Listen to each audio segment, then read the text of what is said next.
Welcome, everybody. Today we're going to cover danger awareness. It's not a feature or a difference in children with autism that all children with autism present, but when it does present, it creates a lot of stress for you, the parent. And there are 7 neurological differences that are related to this situation that we'll cover today. That should help you to understand a bit better what's going on or what's not going on, what's more difficult, which will then inform you on how you can teach your child in a very specific situation that we'll use as an example today, which is crossing the street. We have 4 recommendations that we would like to share with you at the end of this presentation as well. 2 recommendations geared around how to teach and enrichment activities that we have done with our clients who have proven helpful in learning how to cross the street and become more aware of dangerous situations. Obviously, with all of the neurological differences involved, you need a full therapy program. And maybe if you want to stick around at the end of the presentation, we'll quickly show how you can do that. But for now, Claudie is going to tell you first how the brain in children with autism presents some differences that are involved. Claudie? Okay. There are 2 issues that seem to be opposite. The visual system is hyper connected. That means there are way more connection in the area of vision in your child on the spectrum than you do. This, unfortunately, does not help visual processing because there is a hypoconnectivity between the visual system and the rest of the brain. So you can imagine the type of issue that are happening. A lot of information is processed at the same time, but it does not connect to action or to learning. So that's for the first physiological difficulty. The second is about the angle of vision. The picture that you see is defining perfectly this problem. Your child on the spectrum does not see the whole environment with precision. He has only a narrow angle of vision. So what is not in the angle is simply not processed. That is a problem because, of course, when you are on your own and want to cross the street, you need to see everything. So this angle of vision that is narrow is the second very big problem for your child. The third problem is about the perspective of things. Let's say that your child is looking across the street and then look on the right. A car is very far away. When he looks again in front of him, he cannot see the mental image of this car being in a different place, like being closer to him. And he cannot modify the position of an object. It is like a different object, a new object, if that object moves. So that's, again, a physiological difficulty. The next one is the perception of movement. Children and adults with autism process movement way better and faster than anybody else. So they see everything that's moving very quickly and they process it. Why is it a problem? It is a problem because whatever is moving, even a little bit, is going to catch their attention. So not only what is happening on the street, but maybe a leaf that is moving on the tree that is across the street, or a piece of paper that is floating in the wind. So again, a lot of information that common is not useful for that particular situation of knowing what is dangerous. Another issue which you must be aware of if you have read a lot of things about your child and in general the functioning of the visual system of the individual with autism, which is being unable to translate the facial expression of yourself and of people around him. So if he sort of maneuvers to start going across the street and you have a panic look on your face, your child will not know what that means. He may feel, okay, mom is smiling, I'm doing fine. So this is a problem regarding yourself. How do you tell your kid that this is not the right time? I am a little bit afraid. But also people on the other side of the street who may be smiling or motioning to say, don't move, little boy or little girl, because it is dangerous. The next issue that is more about this time a function is the capacity to scan in front of you smoothly. We have round eyes for a purpose, so that we could very quickly observe what is on the left and then observe what is on the right.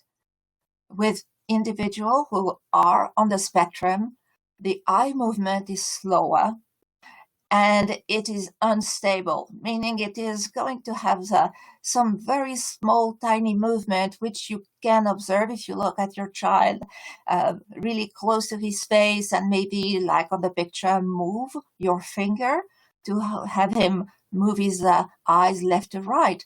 And you will see that it does happen, but he needs to blink a lot. And also you'll see this little movement of the pupil that happens. So a physiological difficulty, eye scanning, is a problem that this child cannot solve.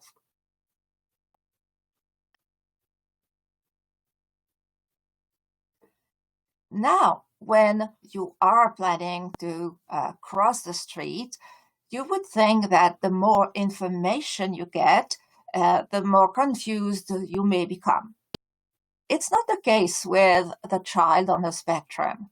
In fact, if across the street there is a store, a shop with lots of colors, with maybe people coming in and out, and it's a very ornated building, the child can really grasp all this information to make it something that he can make sense of.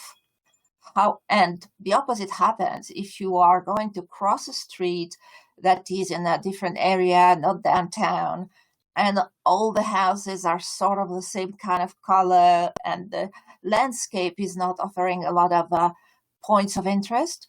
This is going to be more confusing for your child. If you know that, then you can maybe be prepared to help even more when he is going to cross the street.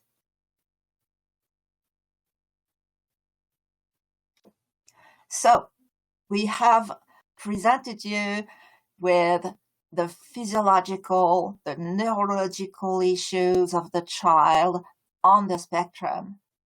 Teaching this child is necessary, but you cannot teach the child with a lot of words.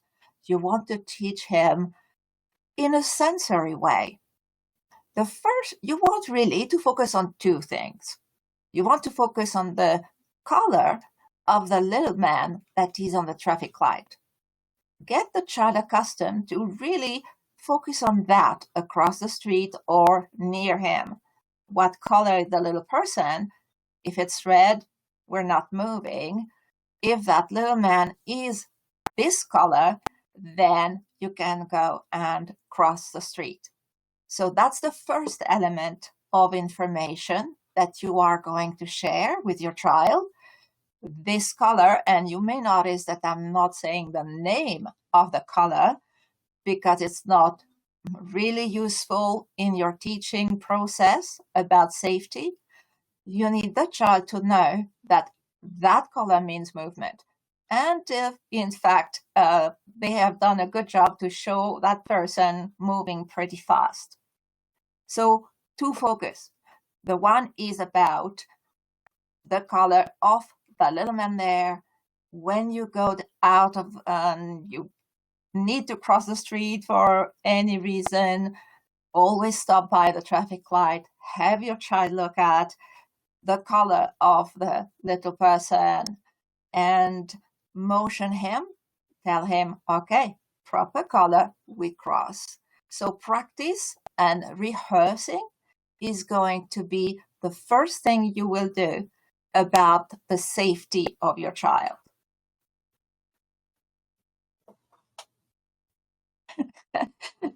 Yes, there is something that I want to share.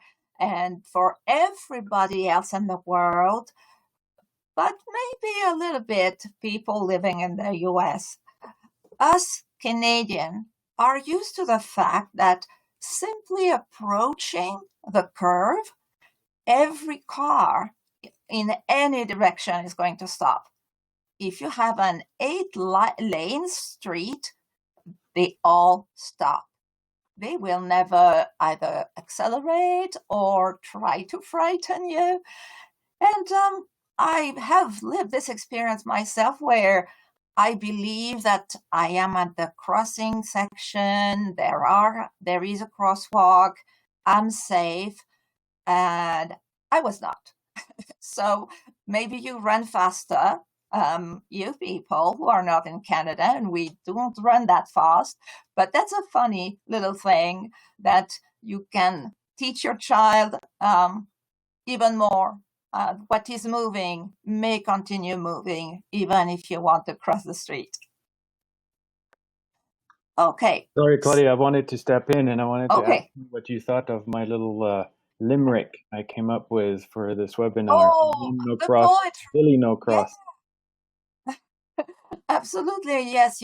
I laughed when I saw it, and I saw it a few times, and I was going to attract people's attention to it, learn it by heart, and you can change the name, but it is really cute. Mom no cross, Billy no cross. Isn't that a cute one?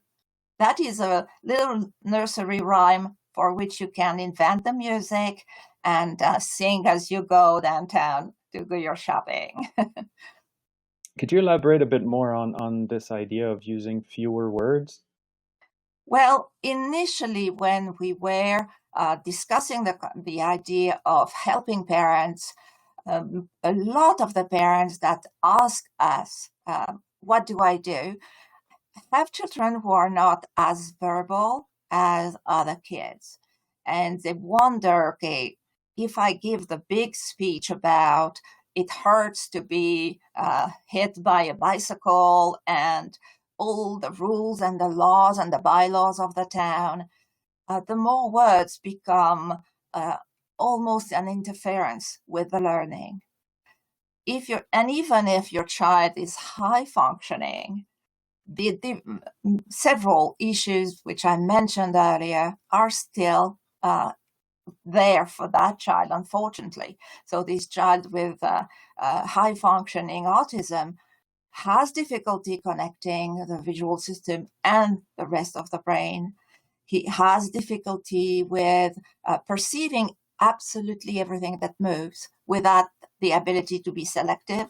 So it's even for that high functioning child, I recommend to be with less words and more rehearsing and demonstration with physical objects. That's where I wanted to go. And now the second point of focus. Where do we cross the street?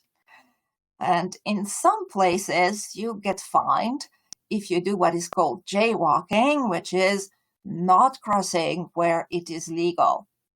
Not all places around the world have the famous zebra crossing that we see, for example, everywhere in England.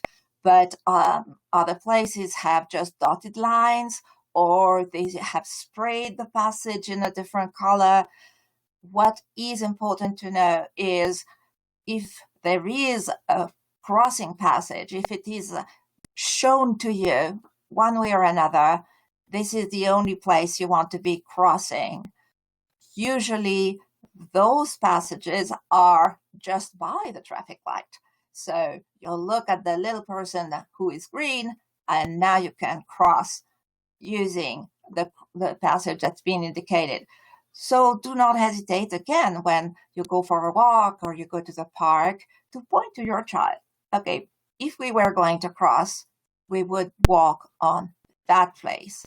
And every time you see a different one, even though it's not the same as the one we saw at the park, this is still the place where you want to cross. It is safe in most places, and it is a legal issue if you were to cross in a different place. So the second point of focus for you in your teaching about crossing the street is that information. And the thing that you have noticed probably is that we are going to pay attention and teach our kid about something that is sensory, it is visual, right? So we give meaning a little bit, but what is important is to anchor the knowledge of those two information really seriously into the brain of our kid. There are many ways to do so, and when it comes to color, well, there are a lot of elements that you can bring in so that this color becomes alive. It is something that you can smell. You may not all grow mint in the kitchen, but you can find maybe a vegetable and make the kids smell either bell pepper or cucumber. Associate that to an object that is fun to manipulate, like a furry ball or a squishy ball or anything that he can manipulate and have fun with. And when he is playing with that ball, manipulating it, we bring back the smell. We want to build connection. As we saw earlier, this is one of the issues, not enough connections between what is seen and the rest of the brain that will command movement, for example. So you create an entire multi-sensory teaching around the color of the little person that has to be this color when you cross, using even a food that your child likes. And then when all that is done, we have smelled, we have touched, maybe we kicked the ball that is green, and then you finish with another type of activity, maybe playing with Legos of that color, creating a tower, and scribbling. You can draw the little person that we see on the street and have your child color it.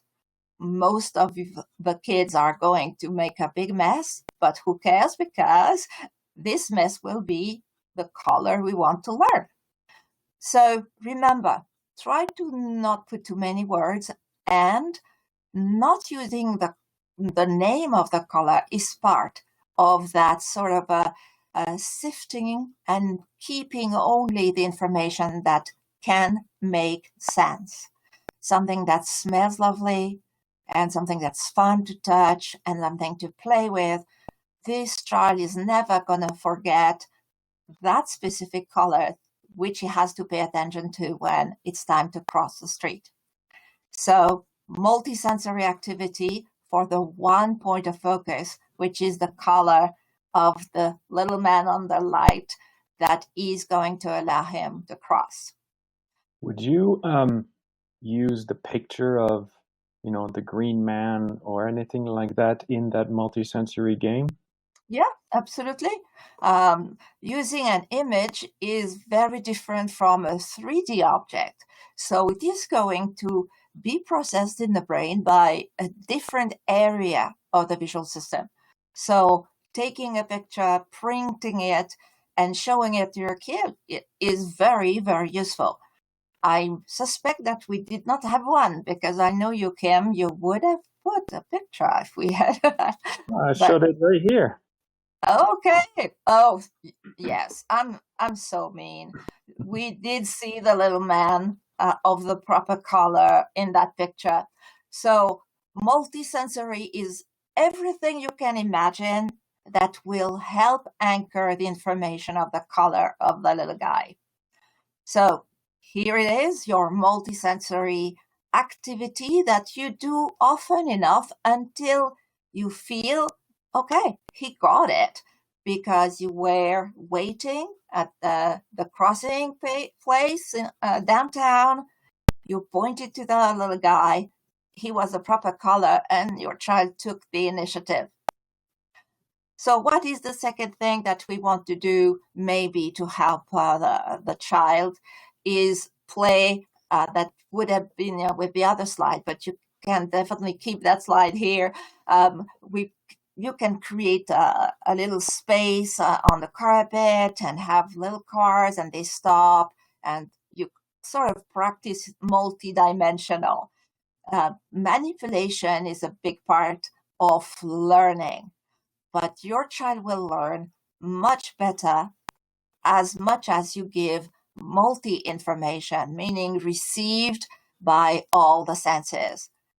And one thing that we don't use a lot, because I suggested to use less word and more object and manipulation, because the auditory system is so invaded, and we probably will have a webinar about the simple benefits and difficulties with the auditory system. So the first activity that we offer you here, and we suggest to do it once a day, is looking at art and listening at the same time to beautiful symphonic music. I say symphonic because we do not want vocals, and we prefer to have a number of different instruments playing the same melody. That is going to be very helpful to store information, to improve the auditory system, but also improve mood, help your child relax as you are teaching about the color and manipulating the little object to help him learn. And it is also looking at art and listening to music, help with memory, the retaining of the information that you have given. If your information is multi-dimensional, and you are every day having this great relaxing activity, watching beautiful art while you're listening to music, then the learning and the memorizing is going to really mesh together and help your child stay safe. So this beautiful activity that our Mendability families really enjoy, and the kids do love it as well, that does not need to last very long. You can do 2 minutes. 2 minutes is almost an eternity when you are working with the brain, but let you and your child just enjoy it as long as he is available to still pay attention, and make it something that is maybe part of the bedtime routine or right after a snack when he is a little bit more relaxed. So art and music is our first. Oh, sorry. Okay, what? I was going to say, would you, you were talking about improving learning, improving mood, improving attention. Is this something that you recommend doing before doing one of those rehearsing crossing the street sessions? That would be a great idea. Yes, because as I mentioned, the art and the music have one effect, which is to relax your child. And they also increase the attention span.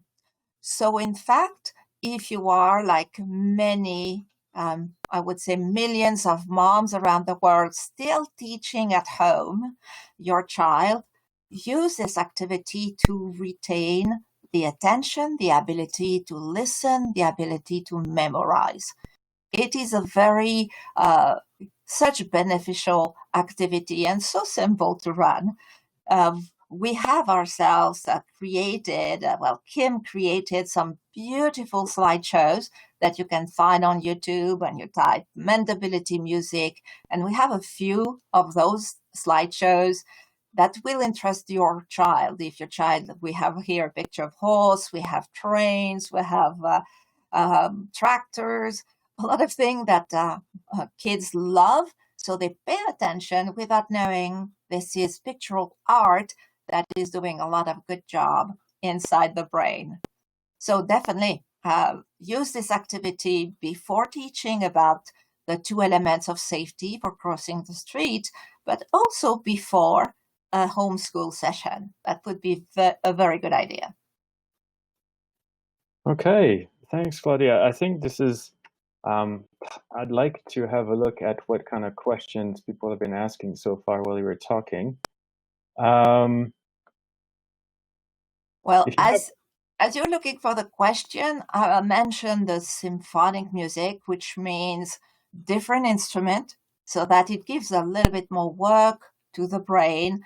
And when the brain works during a pleasurable activity, it does build more connections.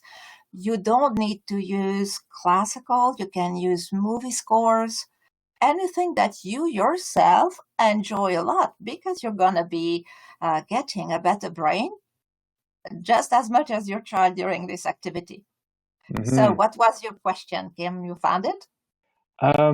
One question we have right now that is a really good question while we're waiting for the other ones is, how can something so simple be so powerful in helping my kid be aware of danger?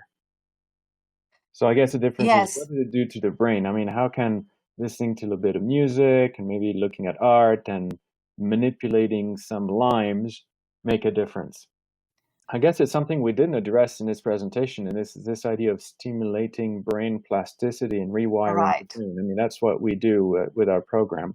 And We are working on changing how the brain is working, not because we are doing something that is complicated and makes the brain work.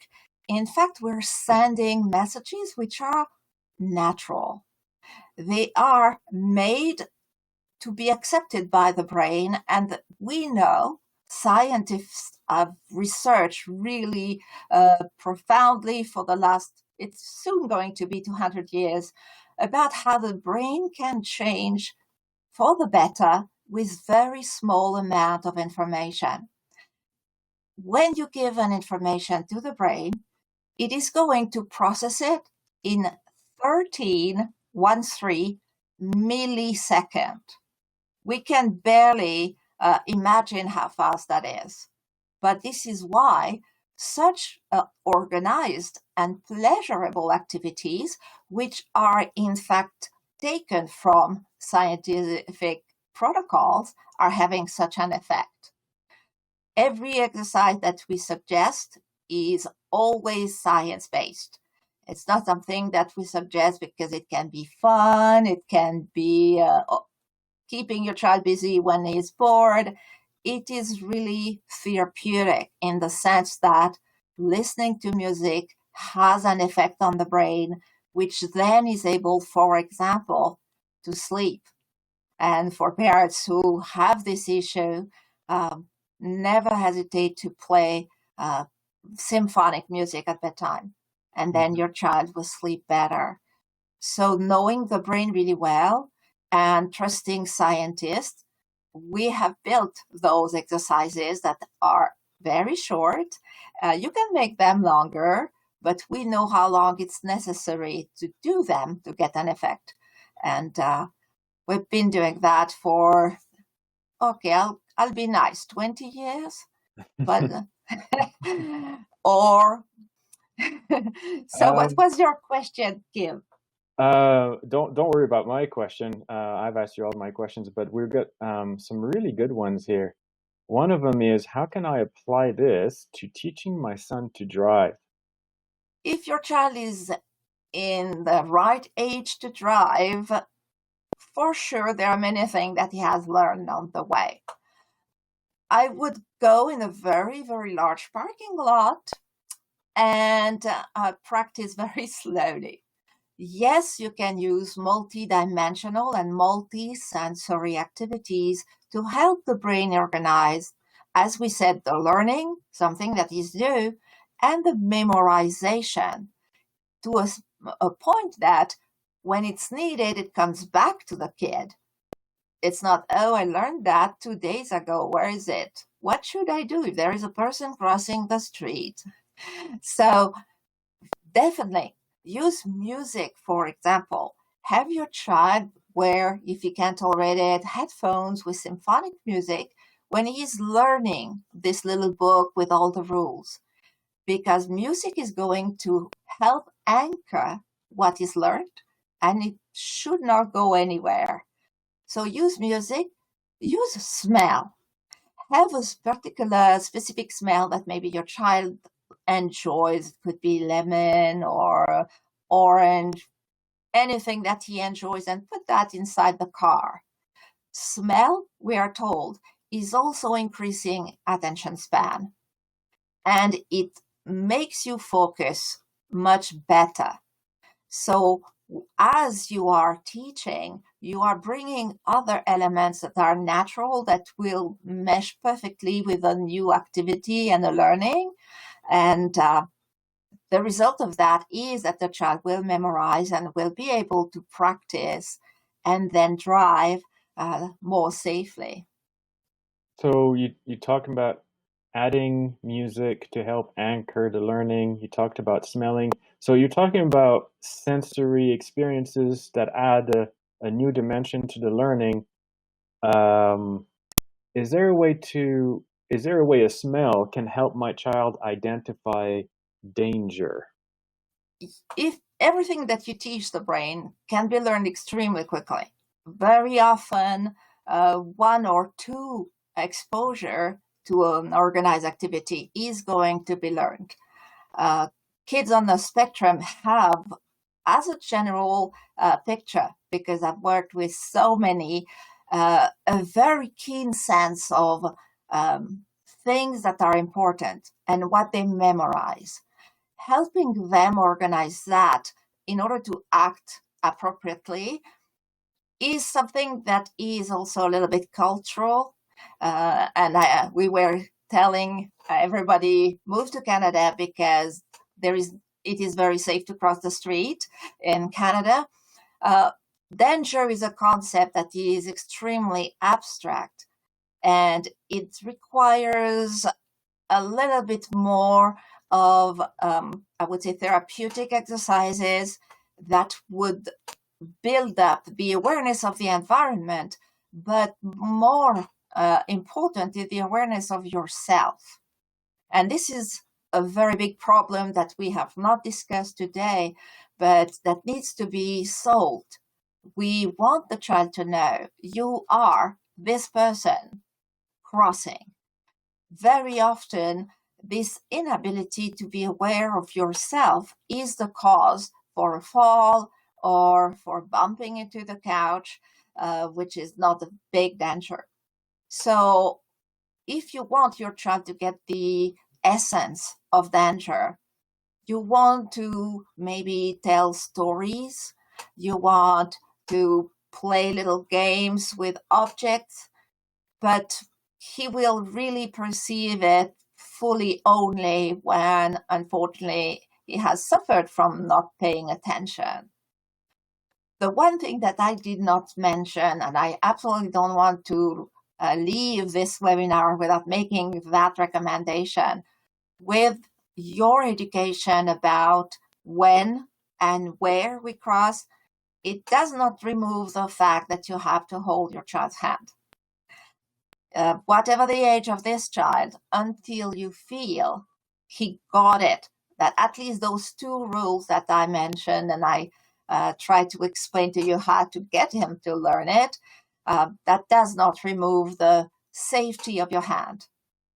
And it's possible that your child will learn not as fast, that danger is really a serious thing to be learning, but also because it's such an abstract concept, you want to help your child, before you go to the abstract, teach your child about self-awareness.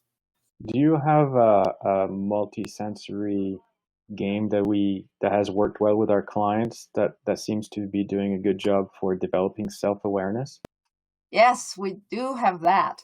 And I can testify because it was on my worksheet, because I am doing mendability to be 300 years old and still be able to work, is walking on the beam that we call that 2x4 in the US and in Canada. And I don't really know what it is in centimeters, We'll just call it but a wood board, a narrow wood board. there you go. Narrow wood board. And you ask your child to walk on it, only on it, not a foot on the rug and a foot on the wood, holding a big, big pillow in his arms. The purpose of the pillow is to hide his feet. Then the brain has to work differently and has to pay great attention to what is felt by the feet. How is the posture? How is the back? Is my neck really straight? Am I looking straight ahead to make sure that I'm stable and safe? This is a wonderful exercise to develop a full awareness of your entire body. Would We you have do anything to prime the brain before you do that? That seems like a draining or challenging protocol. Yes, it is a little bit draining, but it initially doesn't last very long because the child is not able to take more than one step. And we don't start again until he does it day one. That's Hmm. something that you plan over a period of 2 weeks, and our worksheets are staying for 2 weeks for that good reason. So he does one step the first day, and then the second day he will tell you, I don't want to hold the pillow, or he will throw it away. You find a manner that is satisfying so that he can keep that, the pillow that hides the feet and the beam.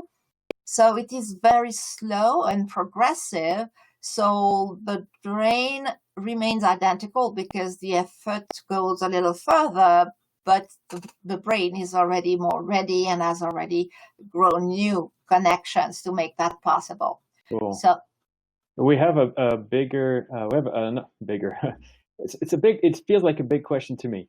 How do I help my high functioning 20-year-old see danger from nefarious individuals? So she can be well, safe on her own. maybe, yes, it's a very, That's a social skills one, right? We're talking it about picking is, up on it common is. on social cues, body language. Absolutely. And that would be definitely something that needs to be practiced at home. One of the exercises that we suggest for kids to understand better the kids at recess, for example, or people at the shop, why do they react the way they do if the child is running around and having everything fall up around and having a lot of fun.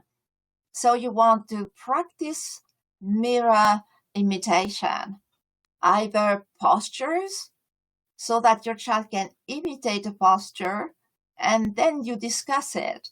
Okay, I was holding my hand this way, I had my head this way. What do you think I was trying to do? So having the child think about what a posture means. Be simple, like imitate or model as if you were going up the stairs. So you start with something very simple. Or maybe, the mime, okay, maybe it's stirring with an invisible spoon, an invisible batter. Okay, what am I doing? Looking in the mirror, what you are doing is asking of the brain to pay more attention. Looking at you directly, facing you, is easier. So it doesn't look like it's difficult to try to understand something that you see in the mirror, but in reality it is. So do a mirror imitation, have him either do the same thing that you just did or create a charade for you. Both are extremely fun and efficient. And work also on facial expression. This is something that the kid who cannot And research has shown that what is going on is that a part of the brain, some connections on the top of the brain are missing. They're not there.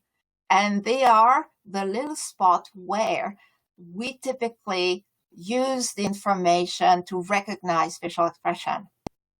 This has been discovered some 30 years ago, was not, I think, propagated, but the interesting thing is we know why, so we should know how to help and how to fix that brain to do some better job. So working at making faces in the mirror, asking your child to do the same face, it is a lot of work because there's no emotion behind it. If you're happy, you smile, and I'm very happy today because I talked to parents, so it's lots of fun for me. I smile because I'm happy. Your child may not know how to smile to show you he loves your birthday present.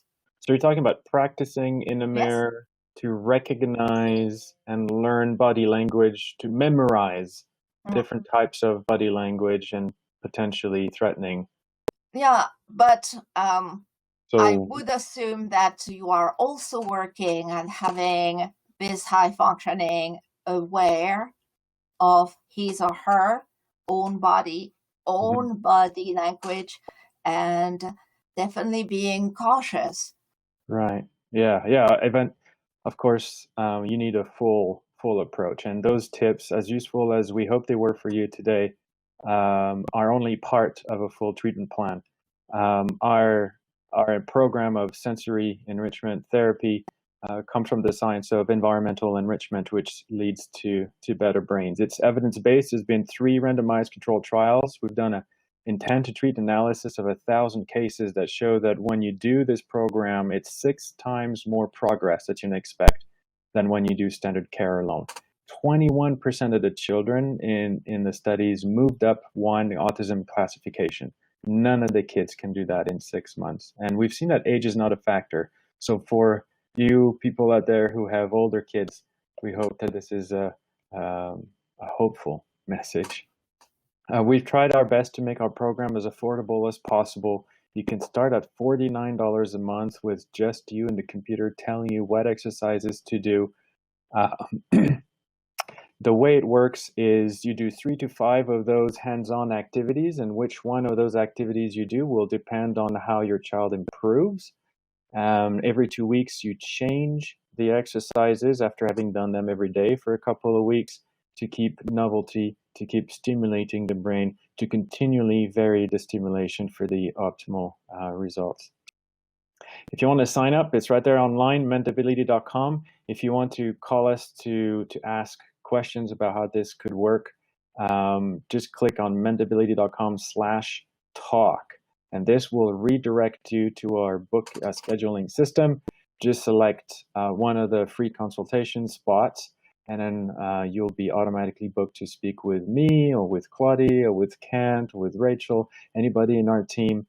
And yeah, we hope to see you there. We hope you can take advantage of sensory enrichment therapy, a way to stimulate the brain to work on all those functions that we talked about today: sensory processing, mental image, self-awareness, attention span, behavior, learning, social skills, motor skills, mood, sleep, eating, speech.